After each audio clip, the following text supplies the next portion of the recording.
وہ دن بھر کون سے کام میں لگا رہتا ہے؟ وہ ہمیشہ گیم کھیلنے میں لگا رہتا ہے۔ میرا تو گاؤں آنا جانا لگا رہتا ہے۔ ان جملوں کے لیے انگلش کا یہ اسٹرکچر یوز ہوتا ہے: subject plus helping verb plus keep plus verb plus ing plus other words. اچھی طرح سمجھنے کے لیے کچھ مثالیں دیکھتے ہیں۔ وہ دن بھر کون سے کام میں لگا رہتا ہے؟ Which work does he keep doing all day? Which work does he keep doing all day? وہ ہمیشہ گیم کھیلنے میں لگا رہتا ہے۔ He always keeps playing game. He always keeps playing game. میرا تو گاؤں آنا جانا لگا رہتا ہے۔ I keep visiting my village. وہ دیکھ ہی سکتا تھا بس، میں بول ہی سکتا تھا بس، وہ کوشش ہی کر سکتا تھا بس۔ ان جملوں کے لیے انگلش کا یہ اسٹرکچر یوز ہوتا ہے: all plus subject plus could do was plus V1 یعنی فرسٹ فارم آف ورب۔ اچھی طرح سمجھنے کے لیے کچھ مثالیں دیکھتے ہیں۔ وہ دیکھ ہی سکتا تھا بس یعنی وہ اور کچھ نہیں کر سکتا تھا، بس صرف دیکھ ہی سکتا تھا۔ all he could do was see. all he could do was see. میں بول ہی سکتا تھا بس یعنی میں صرف بول سکتا تھا اور کچھ نہیں کر سکتا تھا، میرا بس نہیں چل سکتا تھا، صرف بول ہی سکتا تھا۔ all I could do was speak. all I could do was speak. وہ کوشش ہی کر سکتا تھا بس یعنی وہ صرف کوشش کر سکتا تھا۔ all he could do was try. جھوٹے وعدے مت کرو، وہ ہمیشہ جھوٹے وعدے کرتا ہے۔ وہ لوگ کیوں جھوٹے وعدے؟ ان جملوں میں ہم کہہ رہے ہیں جھوٹے وعدے، یعنی ہر سینٹینس میں جھوٹے وعدے بار بار ریپیٹ ہو رہا ہے۔ اس کے لیے آپ کو یوز کرنا ہوگا انگلش میں make false promise. Make false promise مین جھوٹے وعدے کرنا۔ آئیے کمپلیٹ اسٹرکچر سمجھتے ہیں۔ Let me explain: subject plus helping verb plus make false promise plus other words, یہی وہ فارمولا ہے۔ آگے ڈیٹیل سے سمجھاتا ہوں مثالوں سے۔ Here are some example for better understanding. جھوٹے وعدے مت کرو، don't make false promise. Don't make false promise, وہ ہمیشہ جھوٹے وعدے کرتا ہے۔ He always makes false promise. He always makes false promise. وہ لوگ کیوں جھوٹے وعدے کر رہے ہیں؟ Why are they making false promise? مجھے کیا پتا تھا کہ تم نہیں آؤ گے۔ مجھے کیا پتا تھا کہ وہ برا مان جائے گا۔ مجھے کیا پتا تھا کہ تم سب ان جملوں میں ہم کہہ رہے ہیں مجھے کیا پتا تھا، یعنی ہر سینٹینس میں مجھے کیا پتا تھا بار بار ریپیٹ ہو رہا ہے۔ اس کے لیے آپ کو یوز کرنا ہوگا انگلش میں little did I know. little did I know مین مجھے کیا پتا تھا۔ آئیے کمپلیٹ اسٹرکچر سمجھتے ہیں۔ Let me explain: little did I know plus sentence. Sentence یہ سچویشن کے حساب سے ہوگا، یہی وہ فارمولا ہے۔ آگے ڈیٹیل سے سمجھاتا ہوں مثالوں سے۔ Here are some example for better understanding. مجھے کیا پتا تھا کہ تم نہیں آؤ گے۔ little did I know that you wouldn't come. wouldn't یہ would not کا شارٹ فارم ہے۔ مجھے کیا پتا تھا کہ وہ برا مان جائے گا۔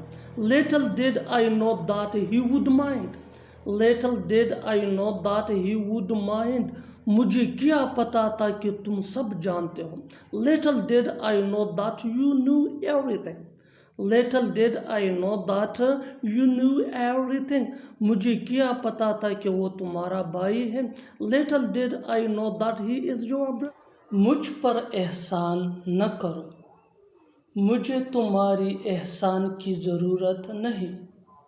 وہ مجھ پر کوئی احسان نہیں کر رہا ہے، کیا تم مجھ پر ایک احسان کرو گے؟ ان جملوں کو غور سے دیکھو۔ ایسے جملے ہم روز بولتے یا دوسروں سے سنتے ہیں۔ اس جملے کے لیے انگلش کا جو اسٹرکچر یوز ہوتا ہے، اس اسٹرکچر کو سیکھنے کے بعد آپ بھی ایسے جملے بآسانی انگلش میں بولنے کے قابل ہو جائیں گے۔ اسٹرکچر انتہائی آسان سادہ سا ہے، sentence plus favour, sentence plus fever.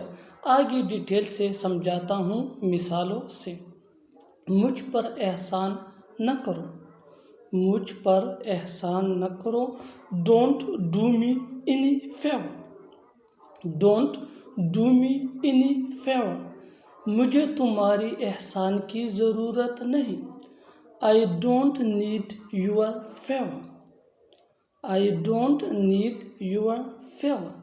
وہ مجھ پر کوئی احسان نہیں کر رہا ہے، وہ مجھ پر کوئی احسان نہیں کر رہا ہے، he is not doing me any favour, he is not doing me any favour. مجھے کرکٹ کھیلنے کا کوئی شوق نہیں ہے، مجھے وہاں جانے کا کوئی شوق نہیں ہے، مجھے مووی دیکھنے کا کوئی شوق نہیں ہے۔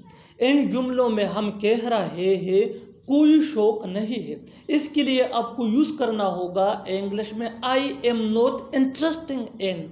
آئیے کمپلیٹ اسٹرکچر دیکھتے ہیں۔ I am not interesting in plus verb plus I N G plus other words. اچھی طرح سمجھنے کے لیے کچھ مثالیں دیکھتے ہیں۔ مجھے کرکٹ کھیلنے کا کوئی شوق نہیں ہے، آئی am not interesting in playing cricket, I am not interesting in playing cricket. مجھے وہاں جانے کا کوئی شوق نہیں ہے، آئی am not interesting in going there, I am not interesting in going there. مجھے مووی دیکھنے کا کوئی شوق نہیں ہے، آئی am not interesting in watching movie.